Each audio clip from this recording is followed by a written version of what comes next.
عليكم ورحمة الله وبركاته. بسم الله الرحمن الرحيم. الحمد لله والصلاة والسلام على رسول الله. أشهد أن لا إله إلا الله وأشهد أن محمدا عبده ورسوله. اللهم صل على محمد وبارك على محمد. أما بعد، فقد قال الله سبحانه وتعالى في كتابه الكريم: أعوذ بالله من الشيطان الرجيم. بسم الله الرحمن الرحيم.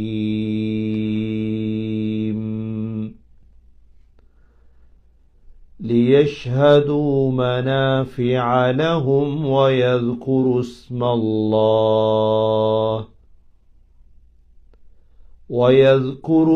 الله في أيام معلومات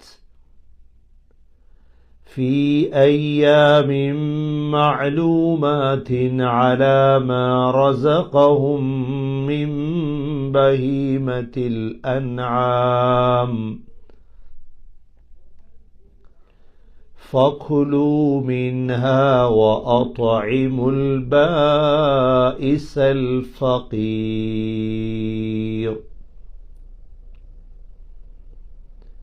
ثم ليقضوا تفثهم وليوفوا نذورهم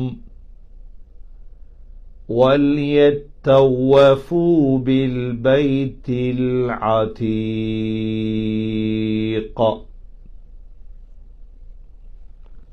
சூரத்துல் ஹஜ்ஜுடைய 29வது வசனத்தை தான் இன்று நாங்கள் பார்க்க இருக்கின்றோம். நேற்று நாங்கள் இந்த சூரா ஹஜ்ஜுடைய 28வது 27வது வசனங்களை நாங்கள் பார்த்தோம். அல்லாஹ் சுப்ஹானஹு வ தஆலா ஹஜ்ஜுடைய மனாஃபி', ஹஜ்ஜுடைய பிரயோஜனங்கள், இதே போன்று ஹஜ்ஜில் செய்ய வேண்டிய சில இபாதத்துகளை பற்றியும் அல்லாஹ் தெளிவுபடுத்தினார். அதில் மிக முக்கியமான இபாதத்து தான் அல்லாஹுவை திக்ர் செய்வது. இதே போன்று உதுஹியா, ஹதி கொடுப்பது, மக்களுக்கு சாப்பாடு கொடுப்பது, தானும் சாப்பிடுவது. இவைகளை அல்லாஹ் சொல்லிவிட்டு மிக முக்கியமான ஹஜ்ஜில் ஏற்படக்கூடிய 3 இபாதத்துகளை அல்லாஹ் சொல்கின்றார். அதில் முதலாவது ثُمَّ لْيَقْضُوا تَفَثَهُمْ. அல்லாஹ் சொல்கிறான், ஹஜ்ஜை முடித்ததோடு, அதாவது பெருநாள் தினம் நீங்கள் ஜம்ராவிலே ஷைத்தானுக்கு 7 கல் அடித்ததற்கு பிறகு ثُمَّ لْيَقْضُوا تَفَثَهُمْ, உங்களுடைய நகங்கள், முடிகளை வெட்டிக் கொள்ளுங்கள். இரண்டாவதாக وَلْيُوفُوا نُذُورَهُمْ, உங்களுடைய நேர்ச்சைகளை நிறைவேற்றுங்கள்.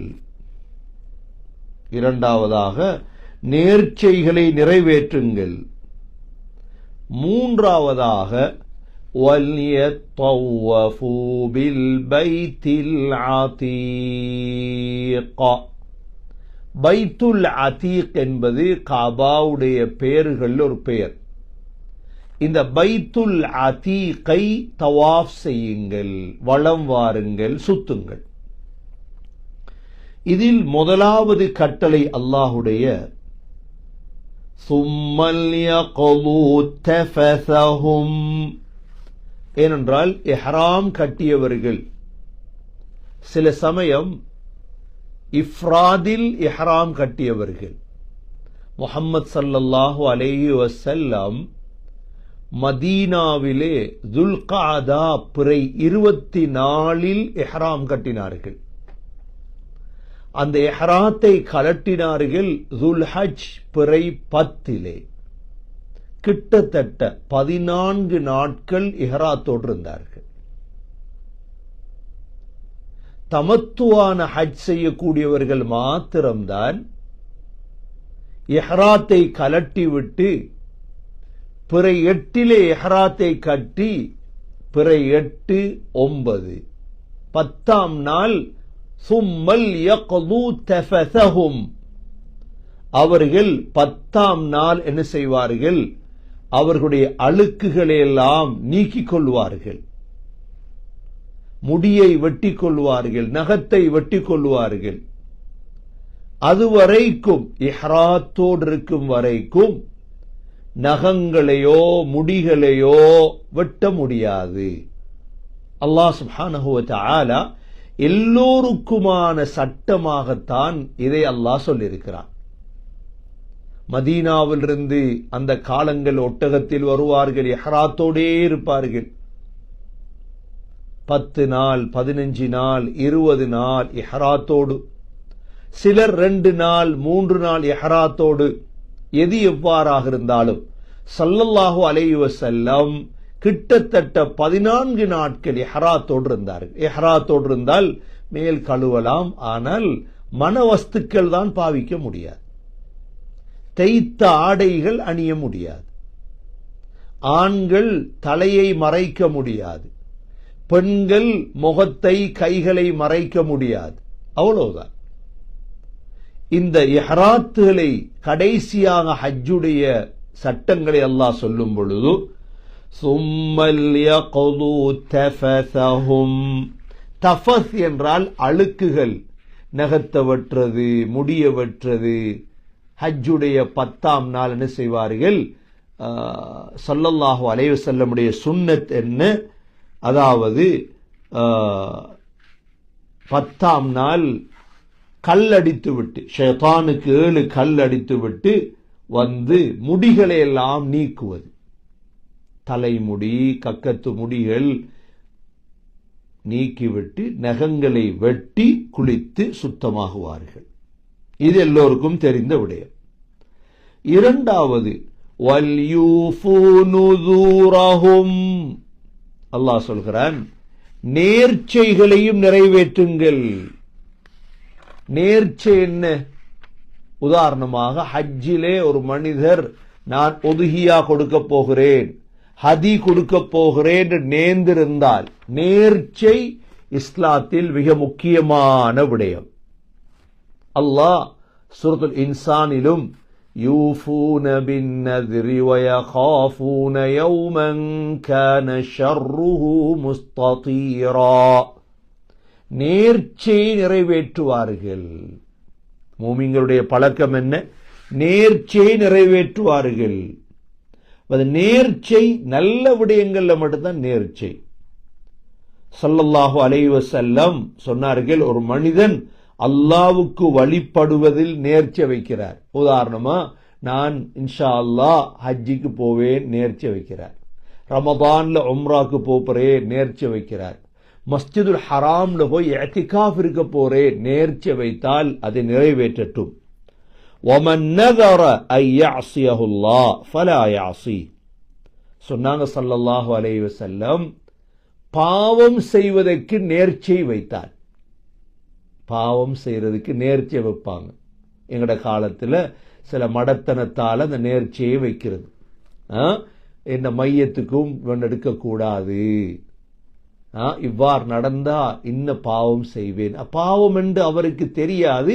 வைராக்கியத்தில் என் உம்மாவோட பேச மாட்டேன், என் குடும்பத்தோட உறவு மாட்டேன், ஒன்றும் இந்த நேர்ச்சையை நிறைவேற்ற முடியாது. நேர்ச்சை என்று இந்த இடத்தில் குறிப்பிடப்பட்டது, அங்கு போய் அறுத்து கொடுப்பார்கள். மூன்றாவது அல்லாஹுடைய கட்டளை என்ன? வல்யத்தகில்லாஹ وَلْيَطَّوَّفُوا بِالْبَيْتِ الْعَتِيقِ. பைத்துல் அதீக்கை அவர்கள் தவாஃப் செய்யட்டும். ஹஜ்ஜிலே உம்ராவிலே மிக முக்கியமான இபாதத்துகளில் ஒரு இபாதத்து தான் தவாஃப். இந்த தவாஃப் உலகத்தில் எங்கும் அந்த இபாதத்தை செய்ய முடியாது, காபாவை தவிர. நீங்க உங்களோட ஊர்ல உள்ள ஒரு பள்ளிய போய் 7 சுத்து சுத்தினதால உங்களுக்கு நன்மை கிடைக்காது. அல்லது வேறொரு நாட்டில் காபத்துல்லாவை போல ஒன்றை கட்டி இல்லை நாங்க இங்க தவாஃப் செய்வோம், இல்லை. தவாஃப் காபாவில் மாத்திரம்தான், மக்காவில் மாத்திரம்தான். அந்த மஸ்ஜிதை, அந்த காபத்துல்லாவை சுத்தி தவாஃப் செய்வது. அல்லாஹ் குர்ஆனிலே இந்த தவாஃப் செய்பவர்களை எவ்வளவு கண்ணியப்படுத்துகிறான் என்றால் 2 இடத்திலே அல்லாஹ், ஒன்று வல்யத்தவ்வஃபு பில் பைத்தில் அதீக, தவாஃப் செய்யுங்க அல்லாஹ் கட்டளையிட்டிருக்கிறான்.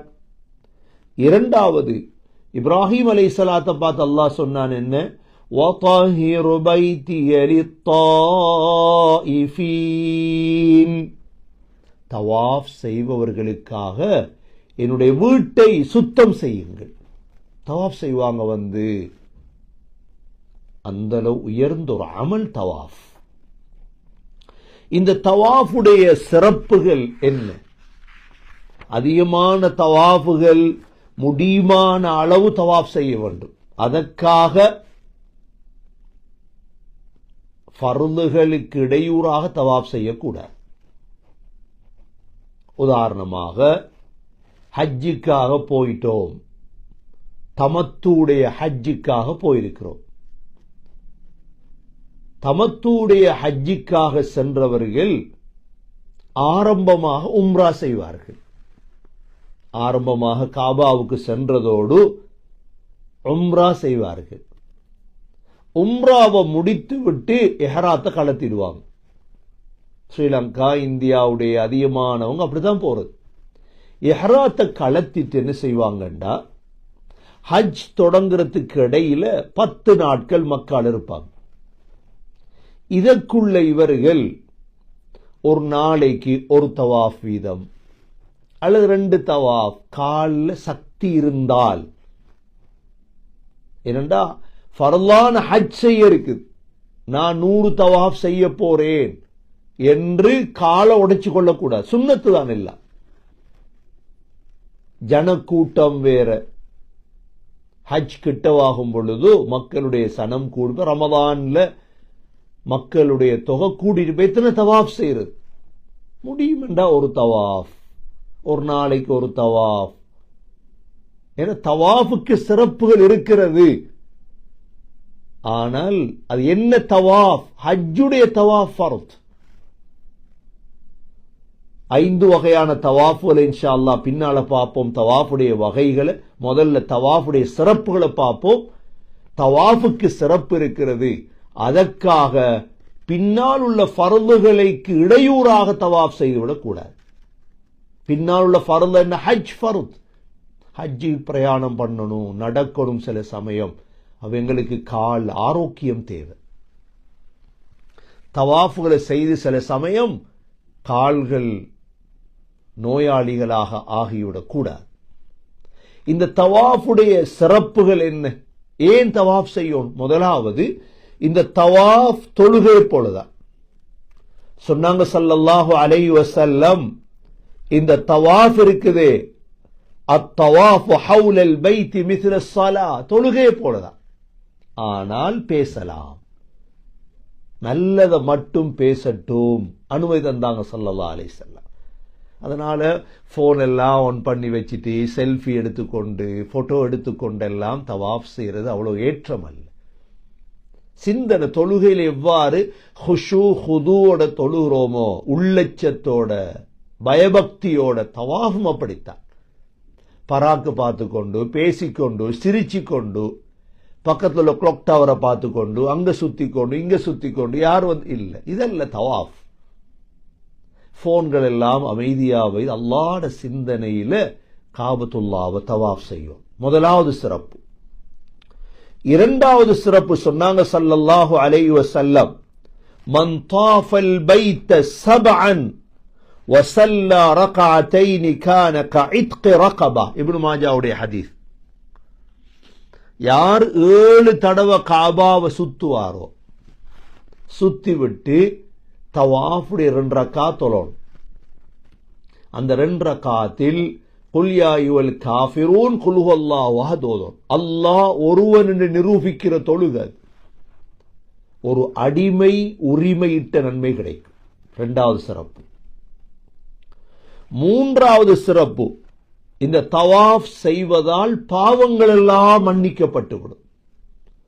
சொன்னார்கள் ஸல்லல்லாஹு அலைஹி வஸல்லம், இந்த தவாஃப் மன் தாஃப பிஹாதல் பைத்தி உஸ்பூஅன், யாரு 7 தடவை காபாவை தவாஃப் செய்தாரோ, ஃபஅஹ்ஸாஹு கான கஇத்கி ரகபத்தின் லா யضع கதமன் வலா யர்ஃபஉ உக்ரா. ஒரு பாதத்தை வச்சு மற்ற பாதத்தை எடுப்பதற்கு முன்னால் இல்லா ஹத்தல்லாஹு அன்ஹு ஹதியது, அல்லாஹ் பாவங்களை மன்னிப்பான், சிறு பாவங்களை. வகுதிப லஹு பிஹா ஹஸனா, நன்மை எழுதப்படும். வருஃபிஅ லஹு பிஹா தரஜா, அந்தஸ்து உயர்த்தப்படும். இப்னு ஹிப்பானுடைய ரிவாயத். 3 பிரயோஜனம் இருக்கு. முதலாவது பாவம் மன்னிக்கப்படும், இரண்டாவது அந்தஸ்துகள் உயர்த்தப்படும், மூன்றாவது நன்மை எழுதப்படும். அவ்வளவு உயர்ந்த அமல் தவாஃப். இது மூன்றாவது சிறப்பு. நான்காவது சிறப்பு சொன்னாங்க ஸல்லல்லாஹு அலைஹி வஸல்லம், இஸ்தம்திஉ பிஹாதல் பைத் ஃபகத் ஹுதிம மர்ரத்தைன் வயுர்ஃபஉ ஃபி ஸாலிஸா ரவாஹு இப்னு ஹிப்பான். சொன்னாங்க ஸல்லல்லாஹு அலைஹி வஸல்லம், இந்த காபத்துல்லாஹுவை வைத்து எவ்வளோ அனுபவிக்க முடியுமோ அனுபவிச்சு கொள்ளும். துவா கேளுங்க, தவாஃப் செய்யுங்க என்றால் 2 தடவை இந்த காபா உடைக்கப்பட்டது. 3வது தடவை இந்த காபா உயர்த்தப்படும். இது உயர்த்தப்பட்டிரும் கியாமத்துடைய நாள் நெருங்கும் பொழுது. இது 4வது சிறப்பு. 5வது சிறப்பு, அல்லாஹ் எல்லா நபிமார்களையும் அந்த காபாவுக்கு அழைத்து வந்து அல்லாஹ் தவாஃப் செய்ய வைத்தான். 6வது சிறப்பு, சய்யிதுல் அம்பியா முஹம்மதுர் ரசூலுல்லாஹி ஸல்லல்லாஹு அலைஹி வஸல்லம் காபாவை தவாஃப் செய்தார்கள். காபாவை தவாஃப் செய்தார்கள். சஹாபாக்கள் பார்த்துட்டு இருக்கிறாங்க. இது ஒரு சிறப்பு, எங்களுக்கு எங்களோட தலைவர் செய்த அமல் இது. அடுத்ததாக தவாஃப் செய்வது அல்லாஹுடைய கட்டளை. ஃபல்யத்தவஃபு பில் பைத்தில் அதீகா, இவ்வளவு இஹ்திசாப் முன்னால வைத்து தவாஃப் செய்யும். நன்மைகளை கண் முன்னால் கொண்டு வந்து அல்லாஹுடைய கட்டளை. அடுத்தது ஸல்லல்லாஹு அலைஹி வஸல்லம் தடை செய்தாங்க.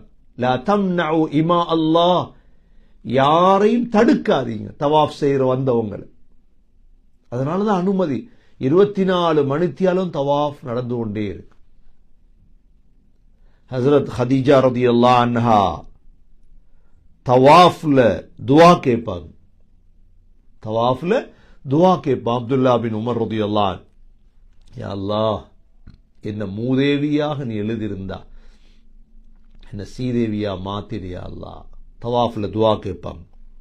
ரப்பி கன்னிஅனி பிமா ரஸக்தனி வபாரிக் லீ ஃபீஹ் வஹ்லுஃப் லீ அலா குல்லி காயிபத்தின் லீ பிகைர். யா அல்லாஹ், எனக்கு ரிஸ்கா தந்ததை எனக்கு போதுமாக்கிறியா அல்லாஹ், எனக்கு பரக்கத் செய்ய அல்லாஹ். யா அல்லாஹ், எனக்கு தெரியாத எல்லா நலவுகளையும் எனக்கு தாயா அல்லாஹ். ஹதீஜா ரலியல்லாஹு அன்ஹாவுடைய துஆ எழுதப்பட்டிருக்குது. தவாஃப்ல துஆ செய்வாங்க. அல்லாஹும்ம அக்ஃபிர் லி துனூபி வ ஹதாயாய வ அம்தி வ இஸ்ராஃபி ஃபி அம்ரி இன்னக இல்லா தக்ஃபிர்லி தஹ்லிக்னி. யா அல்லாஹ், நான் ரகசியமாக பரகசியமாக செய்த எல்லா பாவங்களையும் மன்னிச்சிடியா அல்லாஹ், நீ மன்னிக்கல நான் அழிஞ்சிருவேன். தவாஃப்ல மிக முக்கியமாக கேட்க வேண்டிய துவா தான் ரப்பனா ஆதினா ஃபித் துன்யா ஹஸனா வஃபில் ஆখিরাতি ஹஸனதன் வகினா அஸாபன் நார். ஹஜ்ருல் அஸ்வதுக்கும் ருக்னுல் யமானிக்கும் இடையில் நாங்க கேட்க வேண்டிய துவா தான் என்ன? ரப்பனா ஆதினா ஃபித் துன்யா ஹஸனா. யா அல்லாஹ், உலகத்துல நல்லதை தா, ஆகிரத்திலும் நல்லதை தா, நரகத்தை விட்டு எங்களை பாதுகார் யா அல்லாஹ். இந்த தவாஃபுடைய வாஜிபுகள், ஷர்த்துகள், நிபந்தனைகளாக 8 விடயங்கள் சொல்லப்பட்டிருக்கு. ஒரு தவாஃப்ல இந்த 8 விடயங்களும் அமையும். முதலாவது சகோதரர்களே, தவாஃப்ல ஆக முக்கியம் சுத்தம், வுது. வுது இல்லாம தவாஃப் செய்ய முடியாது. உதாரணமாக ஜனக்கூட்டமாக இருக்குது, 3 சுத்து சுத்தும் பொழுது வுது முறிந்து விட்டது. அந்த இடத்துல நித்தாட்டி வுது எடுத்துட்டு வந்து விட்டதிலிருந்து தொடங்க வேண்டியதான். ஏற்கனவே மிச்சம் உள்ள நாளை செய்ய வேண்டியதான். ஆனால் சஈக்கு வுது அவசியம் இல்லை. சஃபா மர்வாவிலே தொங்கோட்டம் ஓடுவதற்கு வுது அவசியம் இல்லை. வுது முறிஞ்சாலும் தொங்கோட்டம் ஓடலாம். ஆனால் தவாஃப் தொழுகையை போலதானே, அதனால் இதில் கட்டாயம் வுது அவசியம்.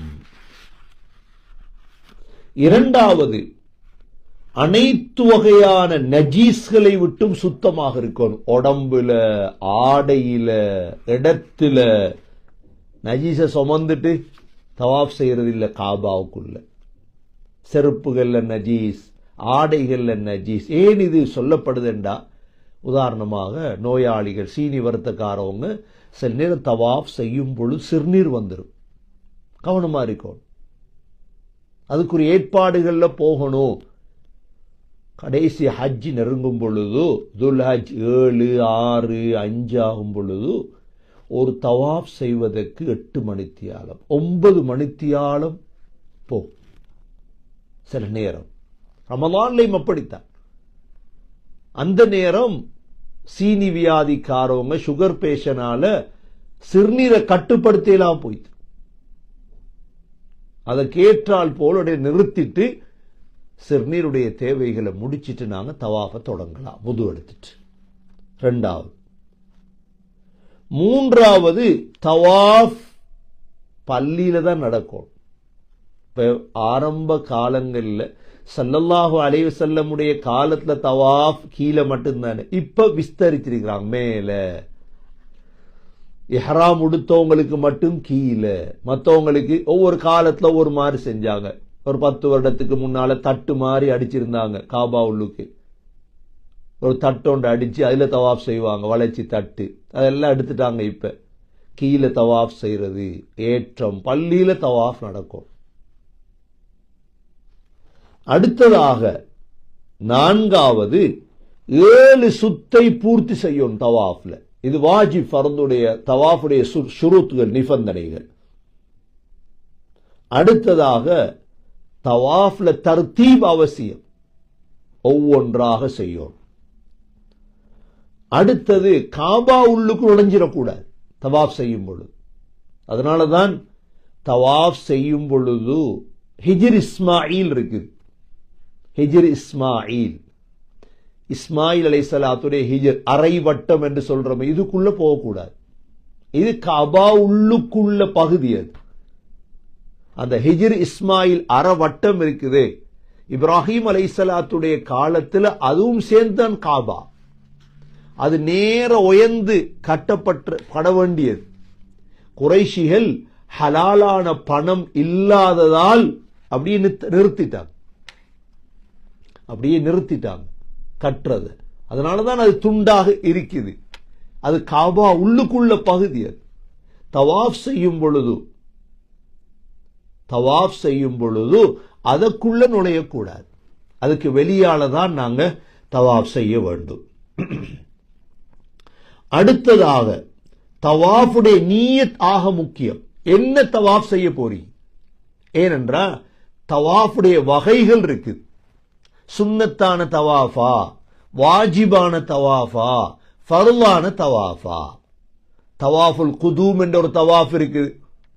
தவாஃபுல் இஃபாதா அல்ல தவாஃபு ஜியாரா, இது வாஜிப், அதாவது ஃபர்த், ருக்குன், ஹஜ்ஜுடைய தவாஃப். இது இன்னொன்றுக்கு தவாஃபுல் வதா, கடைசி தவாஃப். ஹஜ்ஜில மட்டும்தான் தவாஃபுல் வதா, உம்ரால இல்ல. தவாஃபுல் வதா பிரியாவுடைய தவாஃப், இது வாஜிப். இன்னொன்றுக்கு சுன்னத்தான தவாஃப். 4 வகையான தவாஃப்கள் இருக்கு. என்ன தவாஃப் செய்ய போறோம்? நியத்து கட்டாயம். அடுத்ததாக தவாஃபுகளுக்கு இடையில தொடர் இருக்கும்.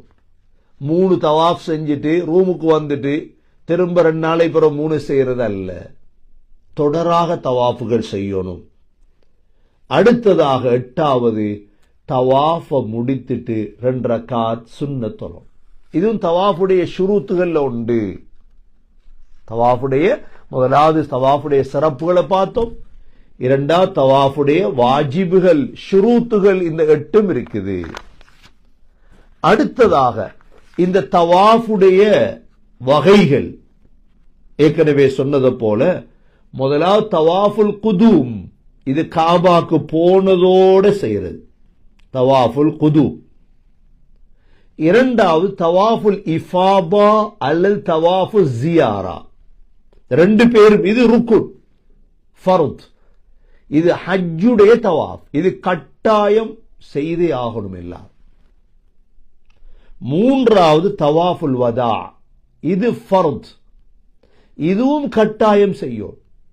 ஆனால் பெண்களில் தவாஃபுல் இஃபாலாவை முடித்ததற்கு பிறகு ஹைத் ஆனா, பீரியட் ஆயிட்டாங்க பெண்கள், அப்ப காபாவுள்ளு போயிடாது, அவங்களுக்கு மாத்திரம் சலுகை இருக்கு. தவாஃபுல் வதா செய்யாமல் வரலாம்.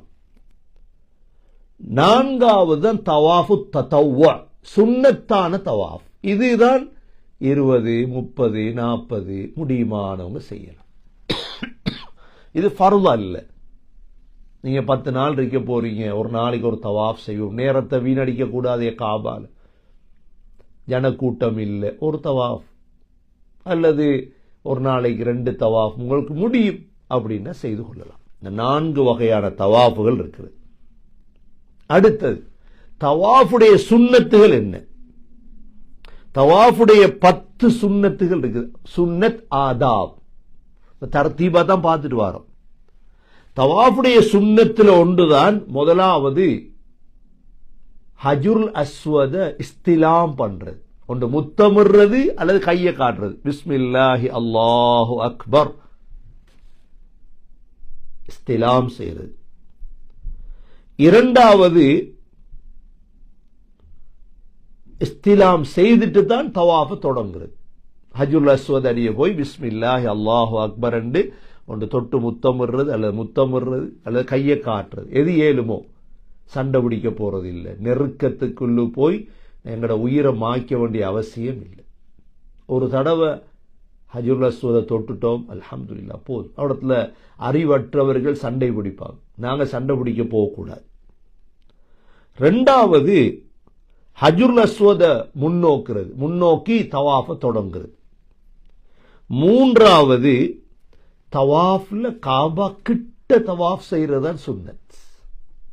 எவ்வளோ நெருக்கமாக தவாஃப் செய்யலுமோ, ஜனக்கூட்டம் இருந்தா கொஞ்சம் கொஞ்சமா தூரமாகிறது, நெருக்கமாக தவாஃப் செய்யறது 3வது. 4வது எப்படி ஹஜ்ருல் அஸ்வத் ஒரு மூலையில் இருக்குதோ கல், அடுத்த மூளை ருக்குனுல் யமானி, யமன் தேசத்து மூளை. காபாவுடைய 4 மூளைகள் இருக்குது. ஒரு மூளையில தான் ஹஜ்ருல் அஸ்வத் இருக்குது. 2வது மூளை ருக்குனுல் யமானி, அதையும் இஸ்திலாம் செய்யுது. அதை ஏழுமெண்டா தொடையிலும், அதுல ஜனம் இருக்க மாட்டாங்க, அதை தொடலாம் அல்லது கையை காட்டுறது. அந்த ஹஜ்ருல் அஸ்வதுக்கும் ருக்குனுல் யமானிக்கும் இடையில தான் ரப்பனா ஆதினா ஃபித் துன்யா ஹஸனா வஃபில் ஆখিরাতি ஹஸனத்தன் வகினா அஸாபன்னார். துஆக்கள் ஓதிக்கொள்றது. அடுத்ததாக 5வது சுன்னத்து தான் தவாஃபுக்கு பிறகு 2 ரக்காத் தொழுவது. வத்தஹிது மின் மகாமி இப்ராஹீம முஸல்லா, இப்ராஹிம் அலைஹிஸ்ஸலாம் நின்ற இடத்தை தொழுமிடமாக தேர்ந்தெடுங்கள். இடம் இருந்தா மகாம் இப்ராஹிமுக்கு பின்னால தொழுகிறது, இல்லையா அப்படியே பின்னுக்கு வந்து தொழுகிறது.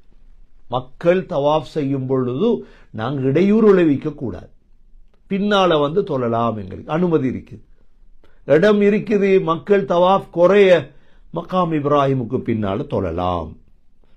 அடுத்ததாக திரும்ப சஈக்கு முன்னால 2 ரக்காத் தொழுது விட்டு ஹஜ்ருல் அஸ்வத திரும்ப இஸ்திலாம் செய்யறது. 2 ரக்காத் தொழுது திரும்ப பிஸ்மில்லாஹி அல்லாஹு அக்பர் ஹஜ்ருல் அஸ்வத பார்த்து, அல்லது முடியுமெண்டா தொட்டு முத்தம் விடுறது. 6வது.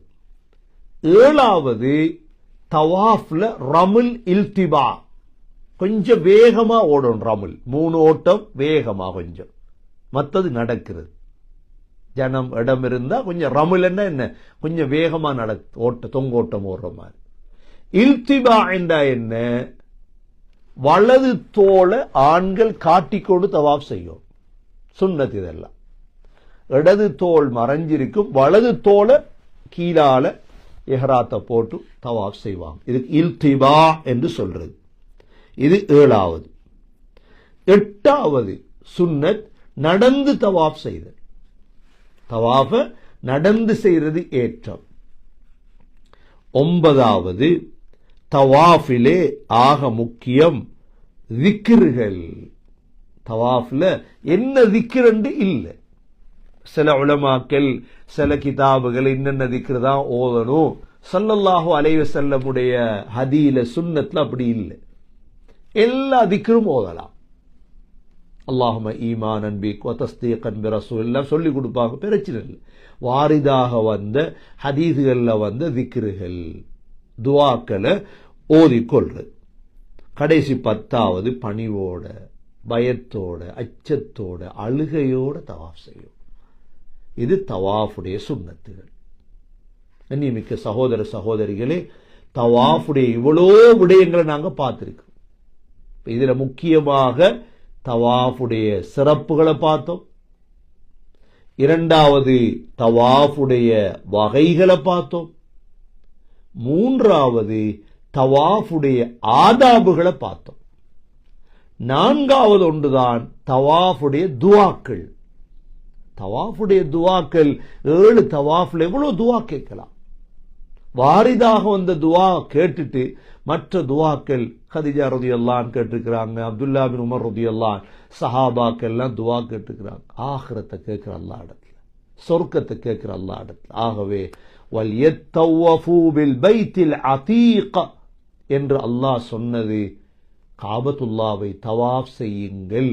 இந்த 3 கட்டளையும் ஒரு ஆயத்துக்குள்ள இருக்கிறது. அல்லாஹ் சொல்கிறான், சும்மல் யக்து தஃபதஹும் வல்யூஃபு நுذூரஹும் வல்யத்தவஃபு பில் பைத்தில் அதீக. நீங்க அழுக்க நீக்கிக் கொள்ளுங்க, நேர்ச்சியை நிறைவேற்றிக் கொள்ளுங்க, காபத்துல்லாவை நீங்க பைத்துல் அதீக தவாஃப் செய்து கொள்ளுங்க என்று அல்லாஹ் ஹஜ்ஜுடைய சூரா ஹஜ்ஜிலே எங்களுக்கு ஹஜ் என்றால் என்ன என்பதை அல்லாஹ் தெளிவுபடுத்தியிருக்கிறான். ஆகவே சுருக்கமாக சகோதரர்களே, இந்த 3 கட்டளைகளில் ஆக முக்கியமான கட்டளை தான் அல்லாஹுடைய தவாஃப். ஆகவே தவாஃபுடைய சிறப்புகளை பார்த்தோம், தவாஃபுடைய வகைகளை பார்த்தோம், தவாஃபுடைய ஆதாபுகளை பார்த்தோம், தவாஃபுடைய துஆக்களை பார்த்தோம். எல்லாம் வல்ல அல்லாஹ் சுப்ஹானஹு வ தஆலா சரியான முறையில், சுன்னத்தான முறையில், அணுவாக முஹம்மது ஸல்லல்லாஹு அலைஹி வஸல்லமை பின்பற்றி ஹஜ் செய்யக்கூடிய, உம்ரா செய்யக்கூடிய பாக்கியத்தையும், இந்த சூரா ஹஜ்ஜை விளங்கும் பாக்கியத்தையும் அல்லாஹ் நசீபாக்குவானாக. ஓதி பாருங்க. அஊது பில்லாஹி மினஷ் ஷைத்தானிர் ரஜீம். பிஸ்மில்லாஹிர் ரஹ்மானிர் ரஹீம்.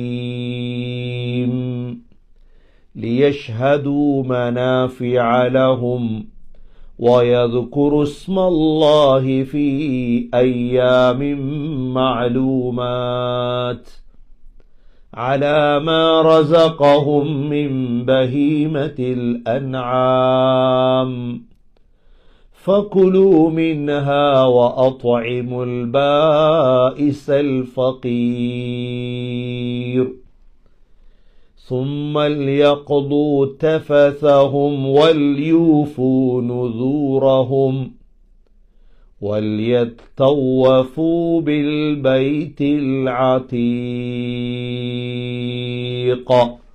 اللهم إنا نسألك رضاك والجنة ونعوذ بك من سخطك والنار. الحمد لله رب العالمين حمدا يوافي نعمه ويكافي مزيده. واعف عنا يا كريم يا رحيم يا ربي يا الله. اللهم يا حي يا قيوم برحمتك نستغيث أصلح لنا شؤوننا كله ولا تكلنا إلى أنفسنا طرفة عين. لا إله إلا الله الحليم الكريم سبحان الله رب العرش العظيم والحمد لله رب العالمين. نسألك موجبات رحمتك وعزائم مغفرتك والغنيمة من كل بر والسلامة من كل إثم. لا تدع لنا ذنبا إلا غفرته ولا هما إلا فرجته يا ذا الجلال والإكرام يا ذا الجلال والإكرام يا ذا الجلال والإكرام. اللهم صل على محمد وبارك على محمد. اللهم ارزقنا حج بيتك الحرم وزيارة روضة نبينا محمد صلى الله عليه وسلم. கிருபையுள்ள ரஹ்மானே யா அல்லாஹ், என்னுடைய பாவங்களை மன்னிப்பாயாக. நீ ரஹ்மான் ரஹீம் லத்தீஃப் வதூதாக இருக்கிறாய் யா அல்லாஹ். நீ இரக்கமுடையவன் யா அல்லாஹ். இந்த இஃப்தாருடைய நேரம் உன்னிடம் கையேந்திருக்கிறோம் ரஹ்மானே. உன்னுடைய குர்ஆனை ததப்புர் செய்துவிட்டு முதாரசா குர்ஆனுடைய பாடங்களை முடித்து விட்டு யா அல்லாஹ், இந்த சூரா ஹஜ் உன்னுடைய கலாம் யா அல்லாஹ், உன்னுடைய கலாமை ஓதிவிட்டு விளங்கிவிட்டு உன்னிடம் கையேந்திருக்கிறோம் ரஹ்மானே. எங்களுடைய அனைத்து தேவைகளை பூர்த்தி செய்வாயாக. ஹலாலான அனைத்து விடயங்களை நிறைவேற்றி தருவாயாக. ஹராத்தை விட்டு எங்களை பாதுகாப்பாயாக. அல்லாஹும்ம அக்ஃபினா பிஹலாலிக அன் ஹராமிக். யா அல்லாஹ், சுஜூத் செய்வதை விட்டும் எங்களது தலையை பாதுகாத்தது போன்று மற்ற மஹ்லூக்குகளுக்கு சுஜூத் செய்வதை விட்டு நீ பாதுகாத்து உனக்கு மாத்திரம் சுஜூத் செய்வதற்கு எங்களது தலைகளை வைத்திருக்கிறாய் யா அல்லாஹ். இதே போன்று யா அல்லாஹ், மோசமானவர்களிடம் தேவையாகுவதை விட்டும் எங்களை பாதுகாப்பாயாக. உனது மஹ்லூக்களிடம் தேவையாகுவதை விட்டும் எங்களை பாதுகாப்பாயாக. வஅக்னினா பிஃபضلிக அம்மன் சிவாக் வகஃபா பில்லாஹி வகீலா. நீ எங்களுக்கு போதுமானவன் யா அல்லாஹ். அலைஸல்லாஹு பிகாஃபின் அப்தா. ரஹ்மானே, யார் யாரெல்லாம் ஹஜ் செய்யவில்லையோ நமக்கு மீண்டும் மீண்டும் ஹஜ் மபரூருடைய பாக்கியத்தை நசீபாக்குவாயாக. தவாஃபுடைய பாக்கியங்களை தருவாயாக. நல்லமல்களுடைய பாக்கியங்களை தருவாயாக. எங்களுடைய அனைத்து வகையான கஷ்டம் பிரச்சனைகளை போக்கி வைப்பாயாக. முஸ்லிம் உம்மத்தை பாதுகாப்பாயாக. முஸ்லிம் உம்மத்துக்கு நேர்வழியை காட்டுவாயாக. யா அல்லாஹ், இந்த முஸ்லிம் உம்மத்துடைய அனைத்து பிரச்சனைகளையும் போக்கி வைப்பாயாக. எங்களுடைய எல்லா கஷ்டங்களையும் போக்கி வைப்பாயாக. என்னென்ன பிரச்சனைகள் கஷ்டங்கள் இருக்கிறதோ யா அல்லாஹ், அனைத்து கஷ்டங்கள் அனைத்து பிரச்சனைகள் விடிவை நசீபாக்குவாயாக. கடைசி வார்த்தை லா இலாஹ இல்லல்லாஹ் முஹம்மதுர் ரசூலுல்லாஹ் என்ற கலிமாவோடு உயிர் பிரிய தௌஃபீக் செய்வாயாக. ரப்பனா ஆதினா ஃபித் துன்யா ஹஸனா وفي الآخرة حسنة وقنا عذاب النار. صلى الله تعالى وسلم على النبي الأمي وعلى آله وصحبه وسلم والحمد لله رب العالمين.